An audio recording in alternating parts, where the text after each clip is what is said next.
हृदय सद्मस्थं गुरुं देवं दयानिधिं वन्दे प्रणयनम्रेण चेतसा सर्वकामदम्। ॐ नास्ताधर्मेण वसुनिचये नैव कामोपभोगे यद्भाव्यं तद्भवतु भगवन् पूर्वकर्मानुरूपम्। एतत् प्रार्थ्यं मम बहुमतं जन्म जन्मान्तरेऽपि त्वत्पादाम्बोरुहयुगगता निश्चला भक्तिरस्तु।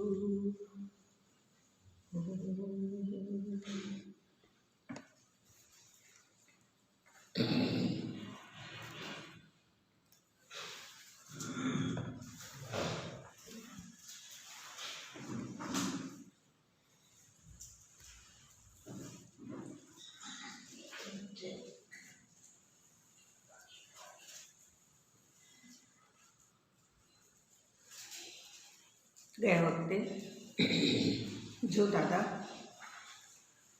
કે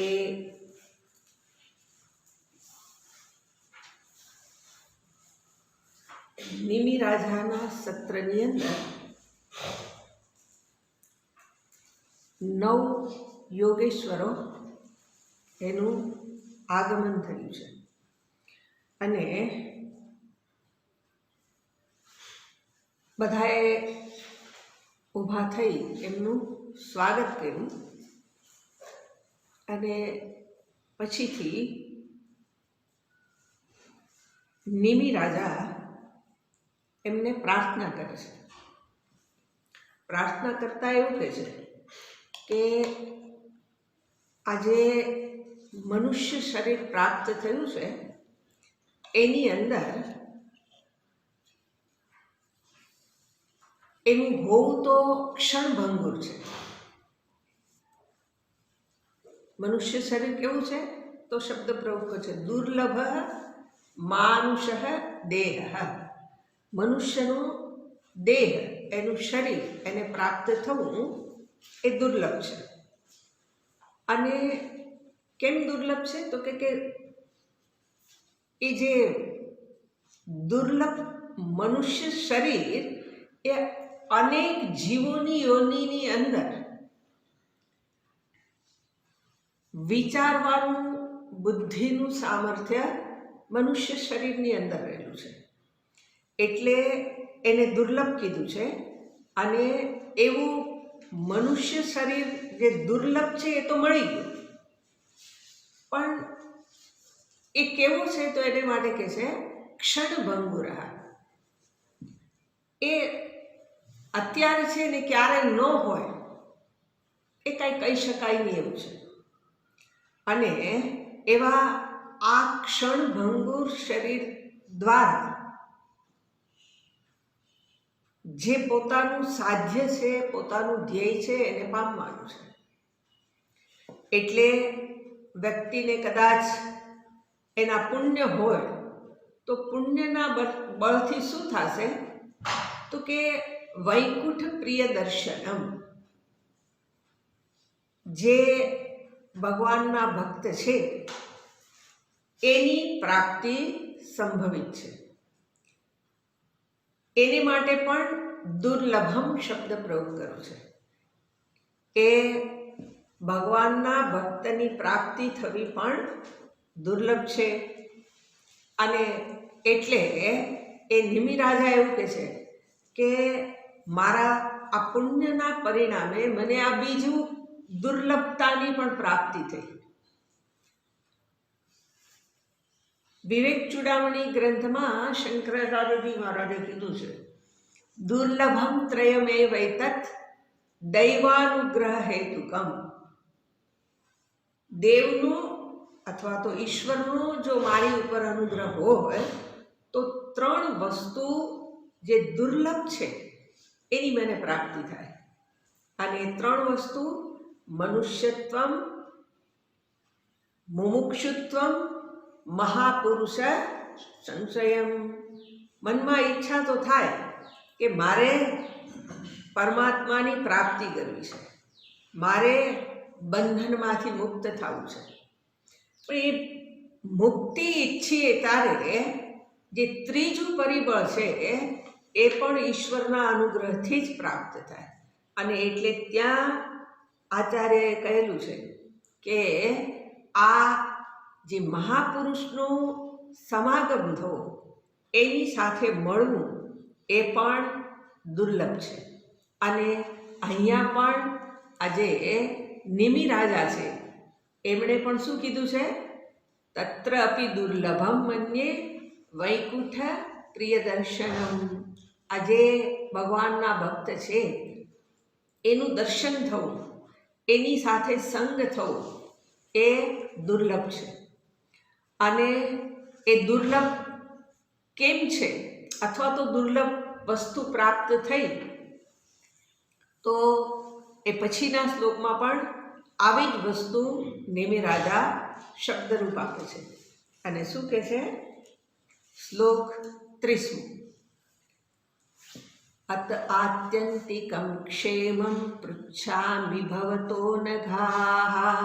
અત આત્યંતિકમ ક્ષેમં પૃચ્છામિ ભવતો નઘાઃ. સંસારેऽસ્મિन् ક્ષણાર્ધોऽપि સત્સંગસ્સેવધિર્નૃણાम्. સંસારેऽસ્મિन् ક્ષણાર્ધોऽપि સત્સંગસ્સેવધિર્નૃણાम्. અતઃ આત્યંતિકમ ક્ષેમં પૃચ્છામિ. કોને પૂછું છું? તો કે ભવતઃ, આપને. અનઘાઃ, કેમ પૂછું છું? તો ત્યાં શું કહે છે? તમે કેવા છો? તો કે અનઘ છો. અનઘ નિષ્પાપ છો, અથવા તો તમે તમારું ચિત્ત અત્યંત નિર્મળ છે, પાપ રહિત છે. પાપ શું છે? તો કે પાપ એને કહેવાય કે જેની અંદર રાગ દ્વેષ ભર્યા હોય. તો તમારું ચિત્ત કેવું છે?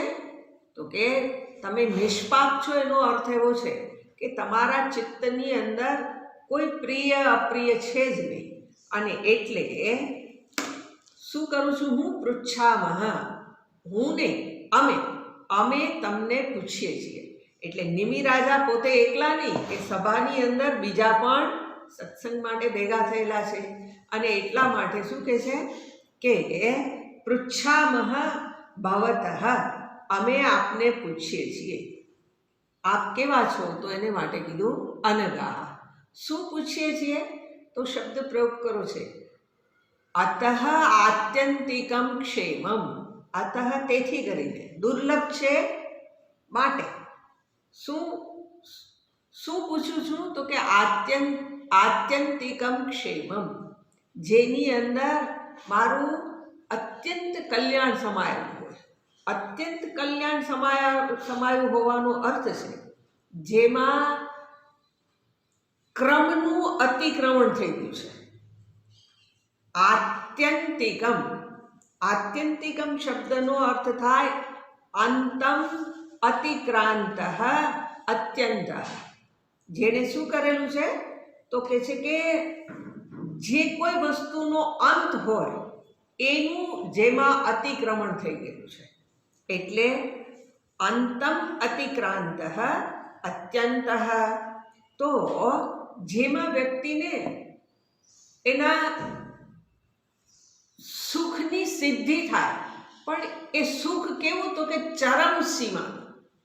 જે સુખ મળી ગયા પછી, જે આનંદની પ્રાપ્તિ થઈ ગયા પછી કાંઈ મેળવવાપણું ન રહે. તો જે આત્યંતિકમ ક્ષેમમ, ક્ષેમમનો અર્થ થાય કલ્યાણ. પણ આ કેવા કલ્યાણની વાત થાય છે? તો કે પરમ કલ્યાણ. પરમ કલ્યાણ એટલે પરમ હિત, પરમ સુખની પ્રાપ્તિ. એટલે આજે નિમિ રાજા પેલા મહાપુરુષોને આ પ્રમાણે પોતે પ્રાર્થના કરે છે કે આ જે આપને હું આ પ્રમાણે અમે પ્રશ્ન કરીએ છીએ કે શેમાં અમારું અત્યંત કલ્યાણ સમાયેલું છે. બરાબર.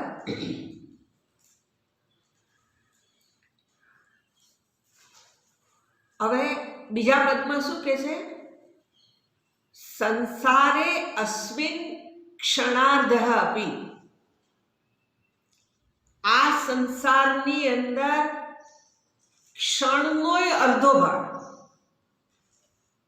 સંસારે અસ્મિન, આ સંસારમાં ક્ષણાર્ધઃ અપી, ક્ષણનો પણ અર્ધો ભાગ. સત્સંગ, જો સત્સંગ પ્રાપ્ત થઈ જાય તો એ કેવો છે? તો એને માટે પાછું શબ્દ પ્રયોગ કર્યો છે, શેવધિ નૃણામ. નૃણામ મનુષ્યને માટે. એ શું છે? તો કે શેવધિનો અર્થ થાય ભંડાર, ખજાનો. જે ખજાનો છે, શેનો ખજાનો છે? તો આપણે જેમ જાણીએ કે ધનનો ભંડાર, ધનનો ખજાનો. તો આપણને એ જે ધનનો ભંડાર મળી જાય તો શું પ્રાપ્ત થાય? તો કે આને આપણને ચાલતા ચાલતા કંઈક મળી ગયું, અને મળી ગયું એ સોનાની વસ્તુ મળી ગઈ, અથવા તો 1000ની નોટ તો હવે રહી નહીં, 500ની, 2000ની એવી નોટ મળી ગઈ તો આપણને શું થાય? ઓ, આજ તો દિવસ સુધરી ગયો. કેમ દિવસ સુધરી ગયો? લક્ષ્મીજી મળી ગયા. હવે લક્ષ્મીજી મળ્યા એટલે 500 કે 2000ની નોટ મળી, એમાંય આપણો આનંદ તો કેવો થઈ ગયો? તો કે ઓ, આમ દિવસમાં કહેતા ભરીએ કે આજ તો સવારના ભોરમાં લક્ષ્મીજી મળી ગયા. હવે આ જે આનંદ છે એ 500ની કે 2000ની નોટ કેટલી વાર માટે? તો કે એ હાથમાં આવી એમ પાછી એટલી જલ્દી જતી રહેશે, આપણને ખબર જ છે. પણ એમાંય આનંદ થાય છે. તો અહીંયા તો શું કહેવું છે કે આ ભંડાર મળી જાય. ક્યાંકથી ચરું મળી ગયું, જમીન ખોદતા ખોદતા પાયામાંથી ધન નીકળી પડ્યું, તો કે ઓ, આખી જિંદગી સુધરી ગઈ. પણ જિંદગી સુધરી, ફરી પાછું નવું જીવન મળે ત્યારે એ ધન ઉપયોગમાં નથી આવવાનું, એટલે આ જીવન સુધર્યું. પણ અહીંયા તો જેનાથી કલ્યાણ થઈ ગયા પછી ક્ષેમમ પ્રશ્ન કર્યો છે, અને એને માટે એવું કીધું છે કે આત્યંતિકમ ક્ષેમ. પેલા પદમાં એવું કીધું જ છે કે મારે કલ્યાણ અમારું થાય એવું અમે ઈચ્છીએ છીએ, પણ આવો ધનનો ભંડાર મળી જાય તો એનાથી તો આ જીવન જ, પણ પછી જીવનની ક્યાંય આવવા જવાનું રહે જ નહીં, એવા કલ્યાણની પ્રાપ્તિ થાય. એવા કલ્યાણની પ્રાપ્તિ થાય ક્યાં? તો કે અસ્મિન સંસારે, આ સંસારમાં. હવે સંસાર કહેતાની સાથે જ આપણને ખબર છે સંસાર જ એનું નામ છે. સંસરતિ ઇતિ સંસાર, અથવા તો સંસરણાત સંસાર. જે સરતો જ રહેશે માટે એને સંસાર કીધો છે. હવે એ જે સંસાર છે એ સરતો જ રહેશે, એ આપણે શબ્દ પ્રયોગ કરીને કહીએ છીએ તો આપણને એમ લાગે છે કે મને મળેલું બધું સૈરા વિનાનું જ રહે, હું એને પકડી રાખું. તો કે પકડી રાખવું હોય તો પેલા હિરણ્યકશિપુ બળિયા હતા, જગતમાં આવ્યા તો આ બળિયા હતા, એ કાંઈ પકડી ન શક્યા. આ તો અસુર સંપ્રદાયના હતા, પણ દૈવી સંપત્તિ વાળા પેલા દિલીપ રાજા, રઘુ રાજા, અજ, આ બધા રાજાઓ થઈ ગયા કે જેનું આપણા પુરાણોની અંદર એવું એની મહત્તા બતાવાયેલી છે. તો એવા જે રાજાઓ થઈ ગયા એ પણ કાંઈ પકડી રાખી શક્યા નહીં. તો આજે સંસારનું નામ જ એ છે કે જેમાં બધું જ સરતું રહે છે. સરે નહીં એવું કોણ છે? તો કે એક પરમાત્મા. અને એ ફરી પાછા આત્મરૂપે રહેલા જ છે. આત્મરૂપે રહેલા પરમાત્મા એ ક્યારેય સરે નહીં એમ છે. એ સરે નહીં, ક્યારે ન સરે? તો કે પેલી સરતી વસ્તુઓની પકડને હું ઢીલી કરું, સરતી વસ્તુઓને પકડવામાંથી હું મારા મનને મુક્ત કરું, તો જેનું સંસરણ નથી થતું એવું મારા ધ્યાનમાં આવે. અને એ ધ્યાનમાં આવે તો એને માટેનો ઉપાય પણ કરું. આપણે તો ઉપાય જે કરીએ તો અહીંયા એવું બતાવ્યું છે, ક્ષણાર્ધ અપી સત્સંગ. એને માટે શું કરવું પડે? સતનો સંગ કરવો પડે. સતનો સંગ કરવો એટલે વળી પાછું હમણાં ફરી પાછું એ જ આવે છે કે આ અમે તો રોજ સાંભળી લઈએ છીએ. શું સાંભળી લઈએ છીએ? તમે જે વાત કરો છો એ અમે રોજ ધ્યાનથી સાંભળી લઈએ છીએ. ધ્યાનથી સાંભળી લઈએ એટલે કેવી રીતે? તો કે કામ કરતા કરતા ધ્યાનથી સાંભળીએ છીએ, પણ કામની પ્રવૃત્તિ તો ચાલુ જ છે. કંઈક કરતા કરતા સાંભળીએ છીએ. તો કે એ સત્સંગ ના કહેવાય. આપણને એવું લાગે છે કે મેં સત્સંગ કરી લીધો, ટીવીમાં જોઈ લીધું, અરે બેસીને સાંભળી લીધું. બેસીને સાંભળવું ટીવીની સામે, મોબાઈલની સામે, એને ભલે સત્સંગ કહીએ, પણ સત્સંગનો અર્થ છે કે સતનો સંગ કરો, સંતનો સંગ કરો. હવે સંતનો સંગ એનો અર્થ છે કે જે સત્પુરુષની સાથે મારે સંગ કરવું છે, એટલે એ જ્યાં બેસે છે ત્યાં મારે બેસવું. ક્યાં બેસવું? સત્પુરુષ જ્યાં બેસે છે ત્યાં બેસવું. ત્યાં બેસવું એટલે ક્યાં? તો કે એ તો અમે બેઠા છે. સત્પુરુષ બેસે ત્યાં અમે બેસીએ જ છીએ. તો કે નહીં, એવું બેસવું એનું નામ એ સત્સંગ નથી. તો સત્સંગ કેનું નામ છે? તો કે જે સત્પુરુષ છે એના ચિત્તની સ્થિતિ જ્યાં છે. એની ચિત્તની સ્થિતિ ક્યાં છે? તો કે પરમાત્મામાં. એટલે સત્સંગનો અર્થ જ છે કે જેની સાથે હું સંગ કરું છું એનું મન પરમાત્મામાં લાગેલું, સરતી વસ્તુઓની સાથે લાગેલું ના હોય. સરતી વસ્તુની સાથેનો સંગ કરાવે એવું નહીં. સત્પુરુષ કોણ છે? તો કે જે સરતો નથી એની સાથે પોતે બેઠો છે. સરતો નથી એની સાથે એ બેઠો છે ને હું સામે બેઠો હોઉં તો મારા મનમાં પણ શું થશે? એ જ પરમાત્માનો વિચાર, જે ચિંતન થતું હોય એ ચિંતન સામે જો એક ચિંતન થતું હોય, સરતી વસ્તુઓમાંથી મન નીકળી ગયું હોય તો મારા મનમાં પણ અનુસંધાન કોનું થશે?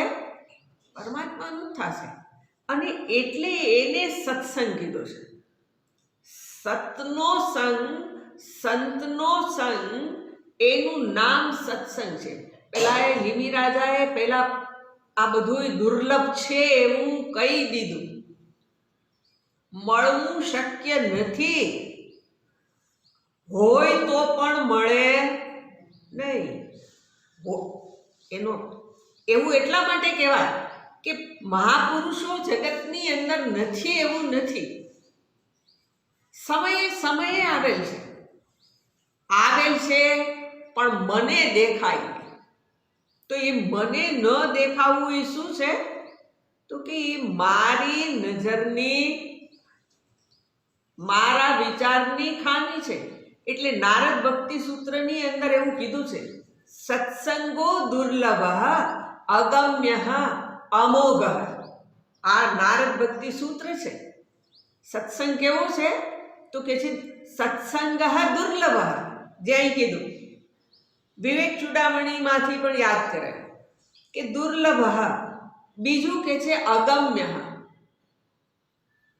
સૂત્રની અંદર, સૂત્ર એટલે નાની નાની વાતમાં જ કહી દીધું છે બધું. જે કેવું છે અગમ્ય છે. અગમ્ય છે એટલે જાણી શકાય, પામી શકાય એવી વસ્તુ નથી. હું પ્રયત્ન કરું પણ મારા ધ્યાનમાં જ ન આવે કે સત્સંગ કોને કહેવું.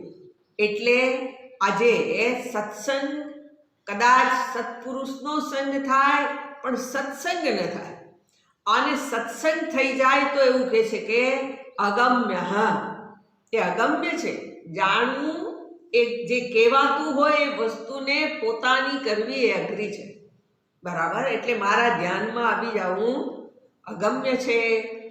અને ત્રીજું એવું કહે છે કે અમોઘ છે.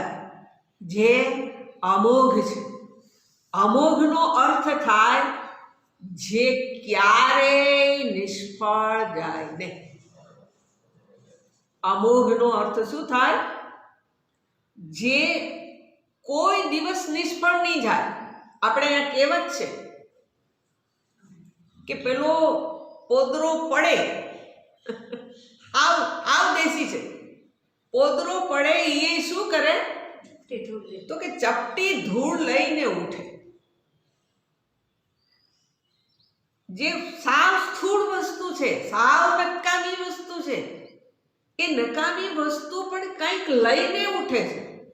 તો પેલા સત્પુરુષનો સંગ કર્યો હોય અને ત્યાંથી મને કાંઈ મળે જ નહીં તો કે એવું શક્ય જ નથી.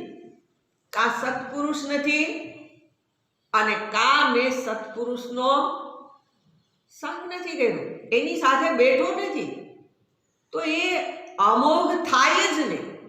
અહીંયા તો સૂત્રની અંદર તો એવું કીધું છે કે સત્સંગ કોઈ દિવસ વાંજ્યો રહે જ નહીં.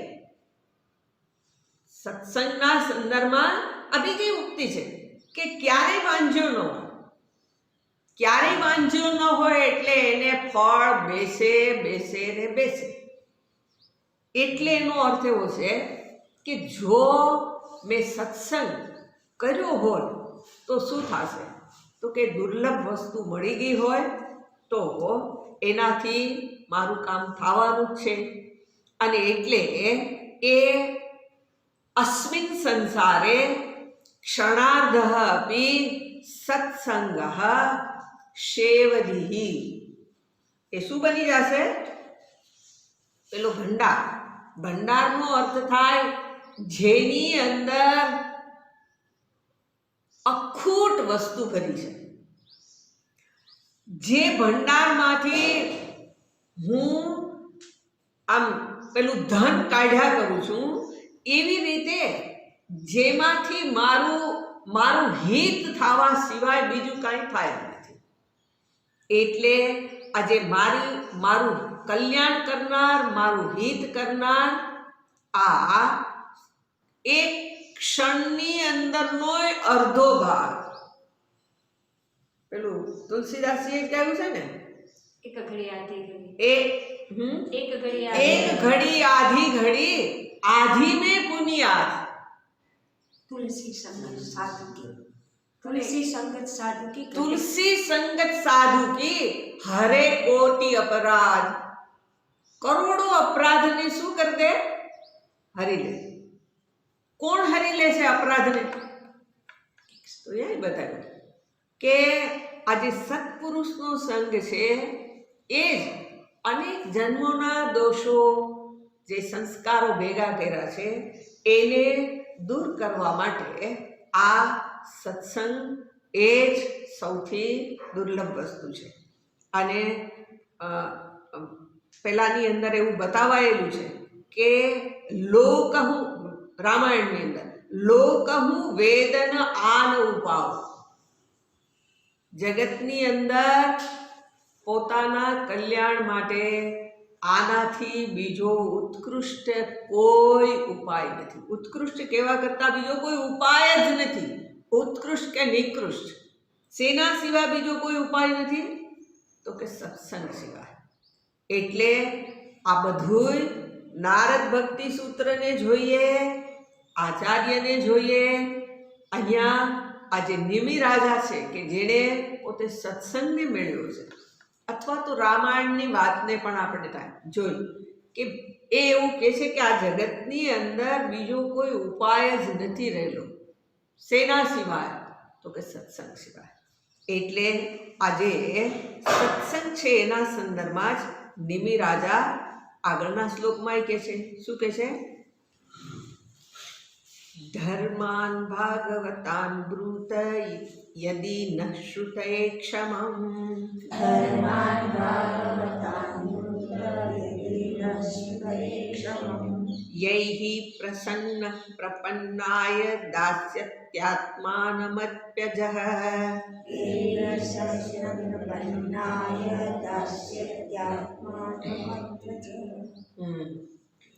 ધર્માન ભાગવતાન બ્રૂત યદિ નઃ શ્રુતે ક્ષમં. નિમિ રાજા શું કહે છે કે તમે શું કરો? તો કે ધર્માન ભાગવતાન બ્રૂત, ભાગવતના ધર્મને કહો. બરાબર. એટલે ભાગવતના ધર્મને શું કરવાની પૂછે છે? તો કે આ જે ભાગવતજીમાં કહેલી વાતો છે એ સ્વયં ભગવાનના મુખેથી થયેલી છે. અને એટલે જે વાત ભગવાને કીધી હોય, સ્વયં કોઈ વ્યક્તિ કે અને ભગવાન સ્વયં કે, તો કે એની અંદર પ્રમાણિત થઈ ગઈ કે ભગવાને કીધું છે એટલે મારું હિત થવાનું હોય તો જ ભગવાન કે. બીજાનો કોઈનો આપણને ભરોસો પડે કે ન પડે, પણ ભગવાને કીધું છે એટલે મારા માટે હિતકારી હોય છે. એટલે અહીંયા શું કહેવું છે કે જે ભગવાને કીધું છે એટલે ભગવાને જ એમાં હસ્તાક્ષર કરી દીધા કે આ ભાગવતજી છે એના દ્વારા તમારું કલ્યાણ થશે. અને પછી આપણે નીચે જોયું કે આ કોણ કહેનાર છે? તો કે સ્વયં ભગવાન છે. એટલે હવે આ જે ભગવાન સંબંધિત અથવા તો ભગવાનના જે ધર્મો છે એને નિમિ રાજા પૂછે છે. પણ હવે એમને બ્રૂત એવું જે કહી દીધું કે તમે આ ધર્મોને કહો. પણ હવે આવું કેવું હોય કે આમ કરો તો આજ્ઞા કોને કરાય? આપણાથી કોઈ નિકૃષ્ટ હોય એને કે આમ કરો. એને ખબર પડી, ઓ આટલું બોલ્યા એની સાથે જાગૃત થઈ ગયા કે અરે મેં મહાપુરુષની પાસે આવી માગણી કરી કે મારું કલ્યાણ થાય કયો. આપણે તો શું કરીએ? ભગવાનને પ્રાર્થના કરીએ તો શું કરીએ? એ ભગવાન મને આ દેજે, મારું આમ કરજે, આમ કરજે એટલે મારું કલ્યાણ કરજે. કેમ કહીએ છીએ? તો કે એને ક્યાં ખબર છે કે મારે કલ્યાણ મેળવવું છે એવી એને ક્યાં ખબર છે? એટલે આપણે શું કરીએ? એને કહીએ કે ભગવાન મારું કલ્યાણ કરજે, મારા દીકરાને હારી મતી દેજે, મને દેજે. એમ નહીં. માગણી કોને માટે કરવી છે? મારા દીકરાને હારી મતી દેજે. હું કરવાને હારી મતી દેજે? તો કે ઘડપણમાં મારી લાકડી થાય. એનો અર્થ એવો છે કે એ લાકડી થઈ શકે એવો લાગતો નથી. અર્થાત એમાં ભરોસો નથી. આપણને ભરોસો કેમાં કરવો છે? આ જ બધું સારું હોય એવું આપણે ઈચ્છીએ છીએ, પણ એવું ઈચ્છવું એ આપણી બુદ્ધિની મર્યાદા છે. સીમિત બુદ્ધિ અને સીમિતને આધારે આપણી પ્રાર્થનાઓ પણ સીમિત જ હોય. આપણને જે આવડે એ આવું જ છે. એટલે નરસિંહ મહેતાએ સરસ કહી દીધું હતું એ બુદ્ધિવાળા. એણે કીધું કે ભગવાન ઓલાએ કીધું કે તારે શું જોઈએ માગી લે, તો એણે કહી દીધું કે ભગવાન મને તો ખબર નથી કે મારે શું માગવું જોઈએ, મને શું માગવું જોઈએ, મારા હિતમાં શું છે એ મને ખબર નથી, તમને ખબર છે, તમારે જે દેવું હોય દઈ દો ને, તમારે જ કરવું હોય કરી દો ને. અને તો એનું હું અકલ્યાણ થયું. એમાં એને જગતમાં જે સામાન્ય રીતે વ્યક્તિને ના મળે એ બધું એને મળી ગયું. ભગવાનને ગમે એ માગી લીધું, તમને ગમે એ આપો. અને ભગવાનને શું ગમે તો હમણાં જ કીધું કે મહાપુરુષ હોય તો એનું ચિત્ત એ પરમાત્મામય જ હોય, જે સરતો નથી એની અંદર જ હોય. સરે છે એ બધું તો એ જે દેહાદી ધન સંપત્તિ આ બધી સરતી વસ્તુઓ છે, સગા સંબંધી બધું એ સરતું જ છે. આપણે એને ગમે એટલું પકડીને રાખીએ પણ કોઈને રાખી શક્યા કોઈ નથી, અને આપણે એને રાખી મૂક્યું છે. તો કે નહીં, ત્યાં સુધી હુંની પ્રાપ્તિ સંભવિત નથી. જો પરમાત્માની પ્રાપ્તિ કરવી હોય તો આગળ જોયું એમ સરતી વસ્તુનો ત્યાગ, તો જ જેનું સંસરણ નથી થતું એ પરમાત્માની પ્રાપ્તિ થાય. અને અહીંયા નિમિ રાજા પેલા આચાર્યોને કહે છે કે ધર્માન ભાગવતાન બ્રૂત, પણ એવું બોલતાની સાથે એ જાગૃત થઈ ગયા કે આ તો આવું કહેવાય નહીં, અને કહી દીધું એટલે પોતે સંકોચ અનુભવવા માંડ્યા કે હવે શું કરવું. આવું બોલતા તો બોલાઈ ગયું, આપણે કહીએ ને હવે બોલતા બોલાઈ ગયું તો હવે એની અંદર સુધારો શું કરવો, એટલે એને તરત જ કહી દીધું યદિ નહ શ્રુતએ ક્ષમમ. યદિ એટલે જો, નહ એટલે અમે, શ્રુતએ ક્ષમમ સાંભળવાને માટે અમે એને માટે અધિકારી હોઈએ, અમારી યોગ્યતા હોય, આવું જો તમને લાગતું હોય તો કયો. એટલે શું થઈ ગયું, ભૂલનો સુધારો થઈ ગયો કે જો અમે તમને તમારા સંદેશને સાંભળવાને માટે અધિકારી લાગતા હોઈએ, યોગ્ય દેખાતા હોઈએ, તો આ ભાગવત સંબંધિત જે ધર્મ છે એ તમે અમને કહો. આપણને એવું થાય કે આ નિમિ રાજાને આ ભાગવત ધર્મ સાંભળવાની એના મનમાં શું કરવાને આવી ઈચ્છા છે, આવી એને સાંભળવા માટે શું કરવાને એ પ્રશ્ન કરે છે.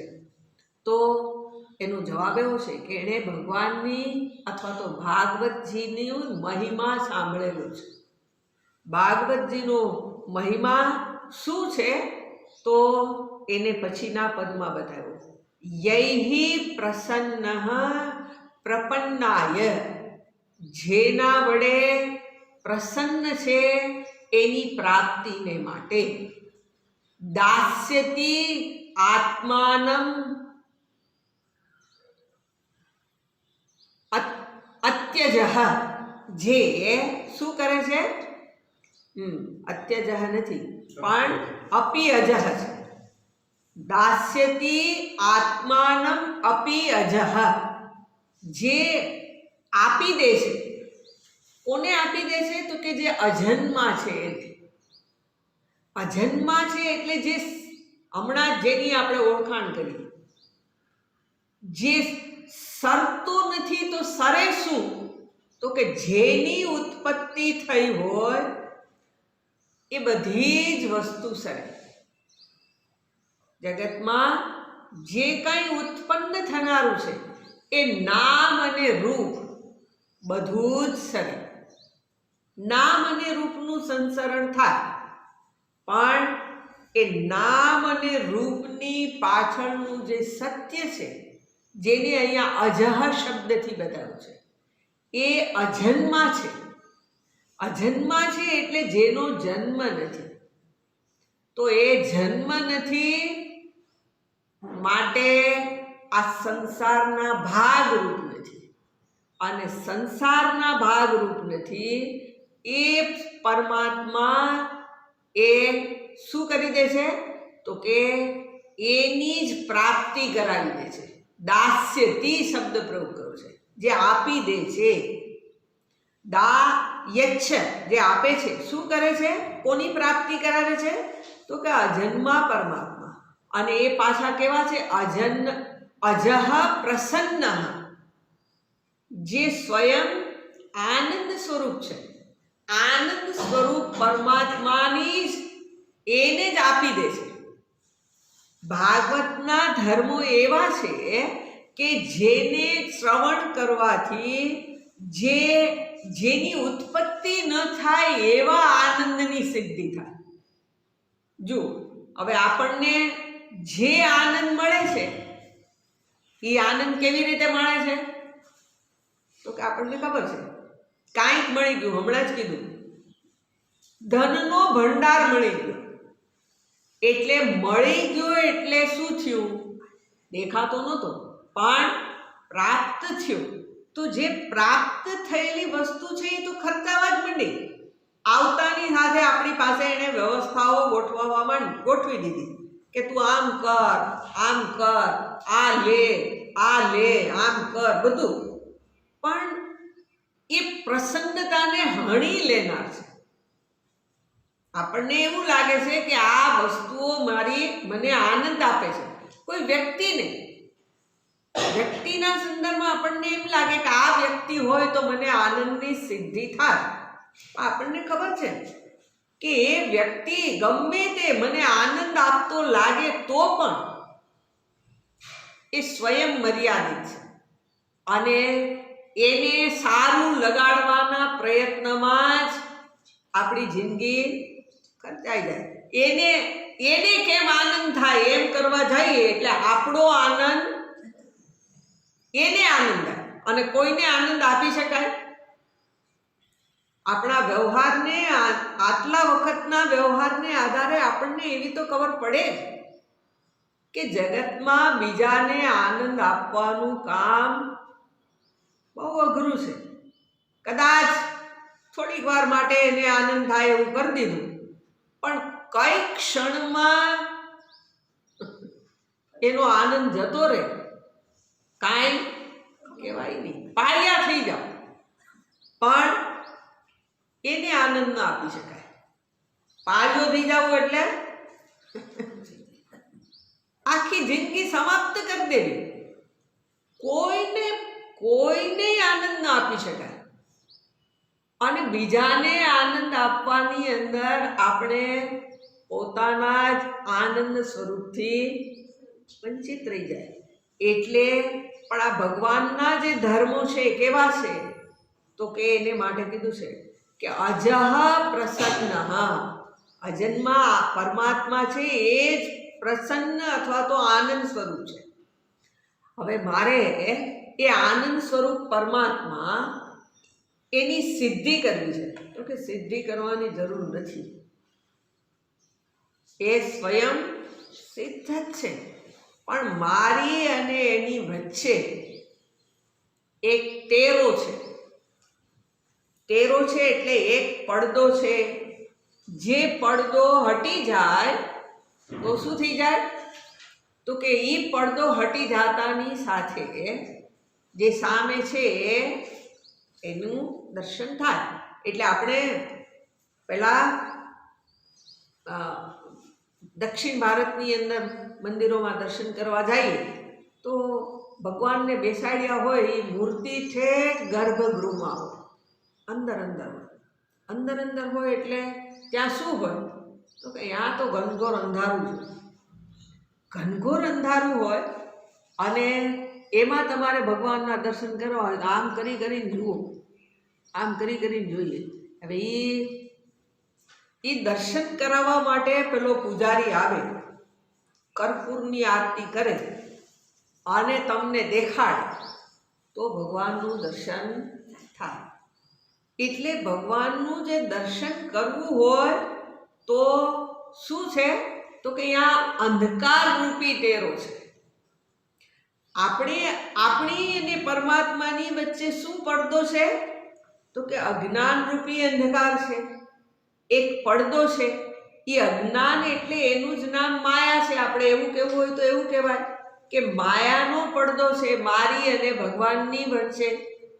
તો એ માયાનો પડદો, એ આવરણ ત્યાંથી દૂર થાય તો સામે જે હાજર છે એ પરમાત્માનું મને દર્શન થાય. એટલે આજે અહીંયા તો એવું કહે છે કે દાસ્યતી આત્માનો, જે પોતાને જ આપી દે છે. કોણ આપી દે છે? તો કે પરમાત્મા સ્વયં, ભગવાન પોતે જ શું કરી દે છે? તો કે જ્યાં હું આ પડદો દૂર કરવાનો પ્રયત્ન કરું, હવે એ જે પડદો છે એ કયો છે? તો કે મારા અહંકાર રૂપી પડદો, મારી અને પરમાત્માની વચ્ચે પડદો છે. એ કયો છે? અહંકારનો. હું આડો ઊભો જ છે જ્યાં જઈએ ત્યાં, પણ જ્યાં અહંકારની નિવૃત્તિ થઈ જાય ત્યાં પ્રસન્નતા. પેલું નાનું બાળક હોય તો નાના બાળકને જોઈને આપણને ઓલું, હમણાં 2 દિવસ પહેલા આટલું નાનકડું ગલુડ્યું, આટલું નાનું, એ આમ ટક ટક કરતું હાલતું હતું તો એવું જોવાનું ગમતું હતું. આપણે એમ થાય કે વાહ કેવું સરસ લાગે છે. એ પાછા ભેગા, 2 ગલુડિયા ભેગા થાય અને એ ભેગા ભેગા રમતા હોય. આપણને એમ થાય કે વાહ આપણે અહીંયા રમવા વયા જાય થોડીક વાર, કેમ એવું મન થઈ જાય? ત્યાં નિર્દોષતા છે, જ્યાં કોઈ દોષ નથી. દોષ શું છે? પોતાના સંસ્કારોનું જાગૃત થઈ જવું. નાનું બાળક ગમે તેનું હોય, ગમે તે વ્યક્તિ જુએ, એને માટે દ્વેષ નહીં થાય. બાળકને માટે કોઈને દ્વેષ નહીં થાય, એને જોઈને આનંદ થાય. કેમ આનંદ? તો કે એનું મૂળ કારણ છે યા પેલો ટેરો નથી, યા પેલો પડદો નથી. પડદો ક્યાં આવી જાય છે? જ્યાં બીજાની સાથે ઊભો થાવ ત્યાં પેલો અહંકાર ઊભો છે. પ્રત્યક્ષ પરમાત્મા છે પણ મને દેખાય નહીં. પ્રત્યક્ષ છે પણ દેખાય નહીં. કોણ નથી જોવા દેતું? પેલું આવરણ, પેલો અહંકાર. એટલે જ્યાં આ અહંકાર એની નિવૃત્તિ થાય, પણ કેવી રીતે થશે? તો આગળ કીધું, પ્રપન્નાય, જે શરણે ગયેલો છે, જે પરમાત્માને શરણે ગયેલો છે, એને દાસ્યતી, એને આપે છે. કોણ આપે છે? કોને આપે છે? તો કે દાસ્યતી આત્માનો, પોતાને જ આપે છે. પરમાત્મા પોતે જ આપી દે છે. કોને આપી દે છે? તો કે અજહા, જે અજન્મા છે એને. અથવા તો આપણે જેને આનંદ કહીએ છીએ, એ આનંદ મારું સ્વરૂપ છે. એનો અર્થ એવો છે કે જો પેલો અહંકાર ઊભો ન થાય તો હું પ્રત્યેક ક્ષણે આનંદમાં જ હોઈ શકું. મારા આનંદને હણી દેનાર મારો જ અહંકાર છે. જ્યાં પણ જો, જ્યાં પણ અહંકાર નહીં હોય, પોતાનો આગવો હું ન ઊભો હોય, ત્યાં કોઈની સાથે કોઈ સમસ્યા ન થાય. કોઈ સમસ્યા ન થાય તો આનંદ જ છે. એટલે અહીંયા એવું કેવું છે કે આજે પરમાત્મા પોતાને પ્રકાશિત કરી દે છે. પણ પ્રકાશિત ક્યારે કરી દે છે? તો કે જ્યારે પેલો અહંકાર રહેતો નથી. જો હું અહંકારથી પરમાત્માને ઢાંકવાનો પ્રયત્ન કરું તો શું થશે? મારું ચિત્ત એ અહંકારથી આચ્છાદિત રહેશે, પરમાત્મા પ્રકાશિત નહીં થાય. જે સ્વયં પ્રકાશ સ્વરૂપ છે એ પ્રકાશિત નહીં થાય. કેમ નહીં થાય? તો કે એની ઉપર આવરણ છે. એટલે અહીંયા એવું કેવું છે કે આ પરમાત્મા પ્રકાશિત સ્વયં પોતાને જ કરી દે છે. તો આ રીતે અહીંયા શું થયું? તો કે નિમિ રાજા એ પેલા જે નવ યોગેશ્વરો આવેલા છે એની સાથે પોતે શું કરવા જાય છે? તો કે વાર્તાલાપ અથવા તો એવું કહેવાય કે એની હારે સંવાદ કરવા માટે પ્રવૃત્ત થાય છે. અને એની અંદર એણે એ નવ યોગેશ્વરો છે, તો નવ યોગેશ્વરોને એણે 9 પ્રશ્નો કરેલા છે. જે પ્રશ્નો આપણને અહીંયા આપ્યા છે પણ ક્રમથી આપેલા છે. એટલે આજે 9 યોગેશ્વરોની સાથે આ નિમિ રાજા પ્રશ્ન કરે છે. અને એની અંદરનો પહેલો પ્રશ્ન એવો કર્યો છે કે જેના વડે અમારું આત્યંતિક કલ્યાણ થાય, ક્ષેમમ. તો એ આત્યંતિકનો અર્થાત અમારું આત્યંતિક કલ્યાણ થાય એટલે જે કલ્યાણ થયા પછી કાંઈ બાકી જ ન રહે, જ્યાં બધી વસ્તુનો અંત આવી જાય એ પ્રકારનું ક્ષેમ, એ પ્રકારનું કલ્યાણ થાય એવું આપ કંઈક કરો.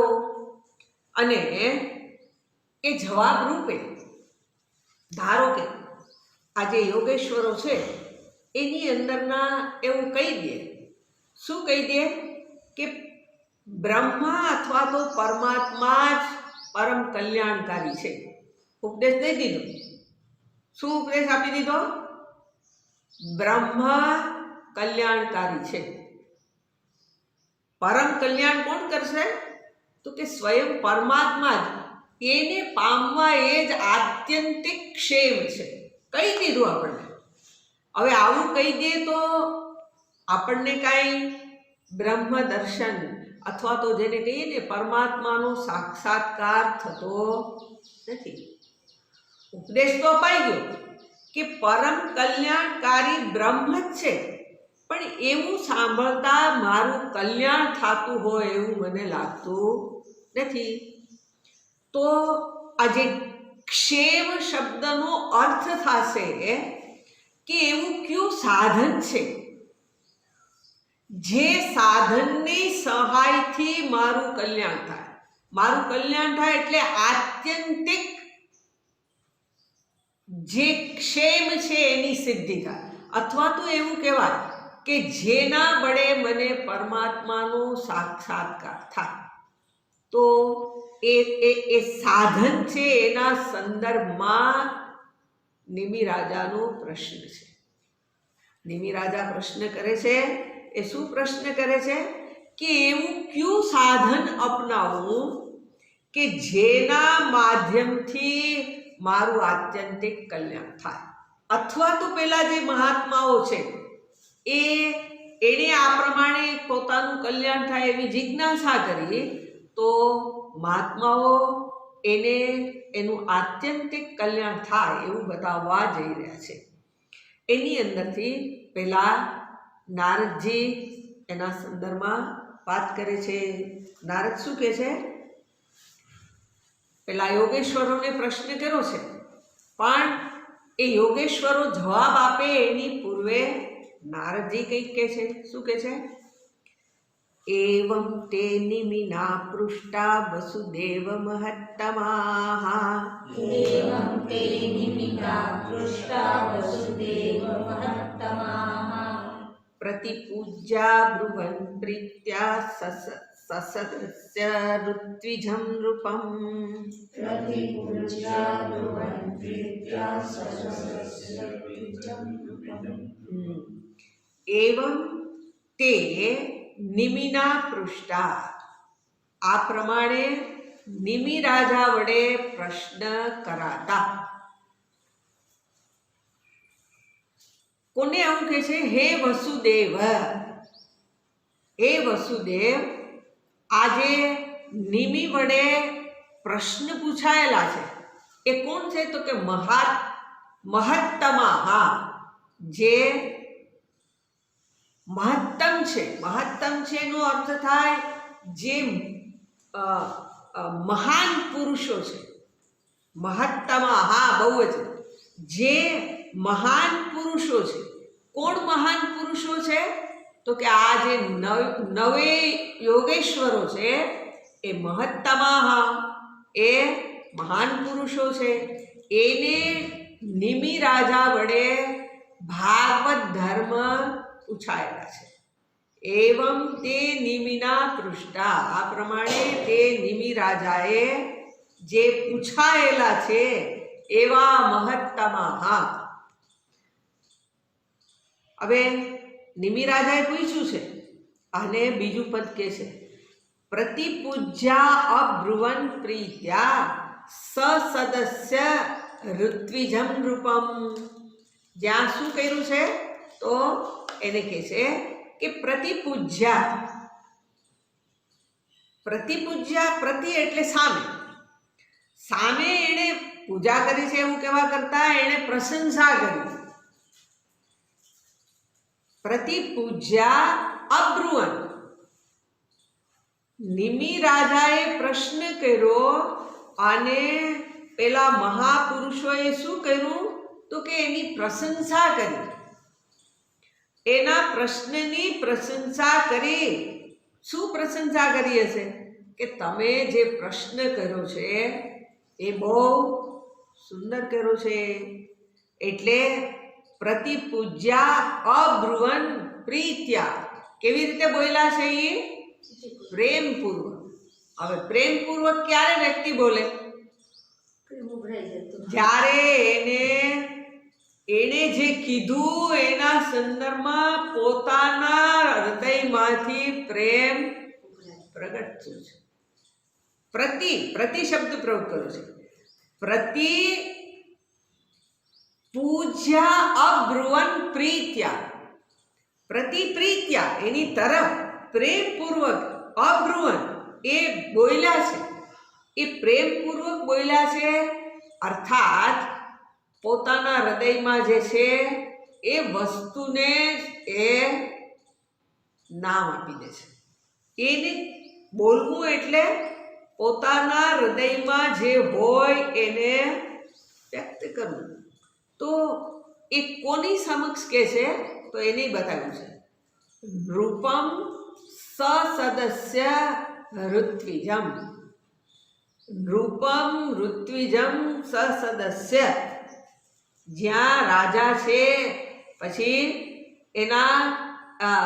એમાં સાથે સાથે ઋત્વિજમ બ્રાહ્મણો છે, પંડિતો છે અને મહાત્માઓ પણ છે. સત્રની વાત કરી ત્યારે જોયું હતું કે આ સત્રની અંદર મહાપુરુષો બેઠા છે, રાજા છે અને સાથે સાથે એના સદસ્યો પણ છે. એ સભાના જે સદસ્યો છે બધા. એટલે આ પ્રમાણે આજે ઋત્વિજમ કહીને એવો પણ અર્થ થઈ શકે કે આ જે ઋષિ મુનિઓ જ્યાં બેઠા છે એની સમક્ષ જે કંઈ આ વાતો થાય છે, એટલે એનો અર્થ એવો થઈ ગયો કે એ જે સભા છે એને અનુરૂપ જ જે યોગેશ્વરો છે એના વડે કહેવાયેલું છે. એટલે આ રીતે એમનું આ જે નિમિ રાજા વડે કરાયેલો જે પ્રશ્ન છે એના સંદર્ભમાં આ પ્રમાણે કહે છે. હવે એ કહેવા જાય છે તો કહેતા પેલા જે નવ યોગેશ્વર છે એની અંદરથી આગળ નામ આપ્યા હતા, નવે નવ નામ. એ નવે નામના નામ આપ્યા હતા, એમાંથી જે એક છે એનું નામ કવિ છે.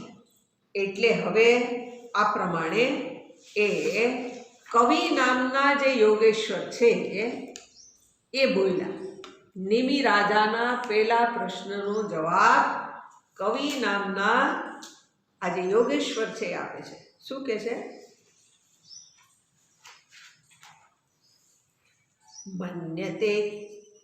મન્યે કુતશ્ચિત ભયમ मन्ये कुतश्चित् भयम् अच्युतस्य मन्ये कुतश्चित् भयमच्युतस्य पादाम्बुजोपासनम् अत्र नित्यम् पादाम्बुजोपासनमत्र नित्यम् उद्विग्नबुद्धेरसदात्मभावात् उद्विग्नबुद्धेरसदात्मभावात् विश्वात्मना यत्र निवर्ततेभिः विश्वात्मना यत्र निवर्ततेभिः राग बराबर ना थी। मन्यते कुतश्चित् भयमच्युतस्य पादाम्बुजोपासनमत्र नित्यम् उद्विग्नबुद्धेरसदात्मभावात् विश्वात्मना यत्र निवर्तेतभिः। શું કહે છે? મન્યે મન્યે એટલે આવું હું માનું છું. મન્યે અકુતશ્ચિત ભયમ અચ્યુતસ્ય. જો આ શ્લોકની અંદર ભય શબ્દનો પ્રયોગ પહેલા પાદમાં કર્યો અને બીજા પાદમાં કર્યો છે. જેમાં શું કહે છે? અકુતશ્ચિત ભયમ. અને ચોથા પાદમાં એવું કહે છે વિશ્વાત્મના યત્ર નિવર્તતે બિહિ. તો બિહિ એટલે ભય અને અકુતશ્ચિત ભયમ એવું કીધું છે. તો શું કેવું છે? અકુતશ્ચિત ભયમ એનો અર્થ થશે જેમાં કોઈ બાજુથી ભય નથી. અકુતશ્ચિત ભય જેમાં કોઈ બાજુથી ભય નથી. અને બીજા પદમાં એવું કહે છે વિશ્વાત્મના યત્ર નિવર્તતે બિહિ. જે વિશ્વાત્મના એટલે સમગ્ર વિશ્વનો જે આત્મા છે, સર્વાત્મા. સર્વાત્માના ભયની નિવૃત્તિ થઈ જાય છે. જેની અંદર બધી જ બાજુથી શું થઈ જાય છે? તો કે ભયની નિવૃત્તિ થઈ જાય છે. એટલે કેવી રીતથી ભયની નિવૃત્તિ થાય છે? તો એને શબ્દ રૂપ આપીને શું કીધું છે? પાદામ્બુજ ઉપાસનમ. ભગવાનના જે ચરણ કમળ છે, પાદ અંબુજ જે ચરણ કમળ છે એની ઉપાસના વડે. બરાબર. એટલે પરમાત્માના ચરણ કમળની ઉપાસના કરવા વડે શું થાય છે? તો કે સંપૂર્ણપણે ભયની નિવૃત્તિ થઈ જાય છે. વિશ્વાત્મના બિહિ નિવર્તતે. જ્યાંથી સંપૂર્ણપણે ભયની નિવૃત્તિ થઈ જાય છે. સંપૂર્ણપણે ભયની નિવૃત્તિ થઈ જાય છે એનો અર્થ એવો થશે કે મને અભયની પ્રાપ્તિ થશે. અભયની પ્રાપ્તિ થશે એટલે શું? તો કે અભય મારું સ્વરૂપ છે એની પ્રાપ્તિ થશે. અર્થાત મને મોક્ષની પ્રાપ્તિ થશે. શેના વડે મોક્ષની પ્રાપ્તિ થશે? તો કે પરમાત્માના ચરણ કમળની ઉપાસના વડે. બરાબર. બીજું એવું કે છે અકુતશ્ચિત ભયમ. કોઈ પણ પ્રકારનો ભય નથી રહેતો. કોઈ પણ પ્રકારનો ભય કેમ નથી રહેતો? તો કે ઉપાસના કરવાથી. એટલે અહીંયા જે ભગવાનના ચરણ કમળની ઉપાસના જો કરવામાં આવે તો એના નિમિત્તથી ભય નથી રહેતો. તો એ સાધન થઈ ગયું. પેલા અભય સ્વરૂપની પ્રાપ્તિ કરાવનાર છે. જે શબ્દ પ્રયોગ કર્યો વિશ્વાત્મના યત્ર નિવર્તતે બિહિ, તૃતીયા કરી છે. જેના વડે ભયની નિવૃત્તિ થઈ જાય છે, અભય સ્વરૂપની પ્રાપ્તિ થાય છે, તો સાધ્યની સિદ્ધિ થઈ ગઈ. મારું સ્વરૂપ અભય છે એની પ્રાપ્તિ થઈ જાય છે. અને બીજો શબ્દ પ્રયોગ કરો, અકુતશ્ચિત ભયમ, જ્યાં કોઈ બાજુથી ભય રહેતો નથી. જ્યારે ક્યાંય કોઈ ભય નથી રહેતો એનો અર્થ એવો થયો કે ઉપાસનાનો આશ્રય કરવામાં આવે તો કોઈ પણ તરફથી ભય રહેતો નથી. એટલે એનો અર્થ એવો થઈ ગયો કે ઉપાસના અહીંયા શું થઈ ગયું? સાધન છે. એટલે એનો અર્થ એવો થઈ ગયો કે સાધનનો આશ્રય કરવાથી ભય નથી રહેતો, અને સાધ્યની સિદ્ધિ થાય તો ભયનો પ્રશ્ન જ નથી. એટલે નિર્ભય સ્વરૂપ પરમાત્માની જ પ્રાપ્તિ થઈ જાય છે. તો એક ફળને બતાવે છે, નિર્ભય સ્વરૂપની પ્રાપ્તિ રૂપી ફળને બતાવે છે. અને બીજું વાક્ય છે એ સાધન રૂપે જે નિર્ભયની પ્રાપ્તિ કરાવે છે. તો આ રીતે અહીં શું બતાવ્યું? તો કે જ્યાં ઉપાસનાનો આશ્રય કર્યો હશે તો ભય નિવૃત્ત થઈ જશે. ઉપાસનામાં આશ્રય કોનો કર્યો છે? તો કે ભગવાનના ચરણ કમળનો. હવે જુઓ, આપણે આ નાનકડી સાવ સામાન્ય વસ્તુ છે કે બાળકને ભય લાગે તો એની માં હોય એને પકડી લે, માં ઊભી હોય તો પગ પકડી લે. પગ પકડી લે એટલે એને શું થાય? તો કે પછી અભય થઈ ગયું, એનું કામ થઈ ગયું. એને શું કરી લીધું? પગ પકડી લીધા. માં હોય, બાપ હોય, જેની અંદર એને ભરોસો છે એનો એને આશ્રય કર્યો. તો આશ્રય માત્રથી બાળકનો ભય જતો રહે છે. હવે એ બાળકનો ભય જતો રહ્યો, નિર્ભય થઈ ગયો. તો એને શું થયું? તો કે ભયની નિવૃત્તિ થઈ જવી એ પહેલાના આશ્રયનું પરિણામ છે. તો અહીંયા જગત છે એ કેવું છે?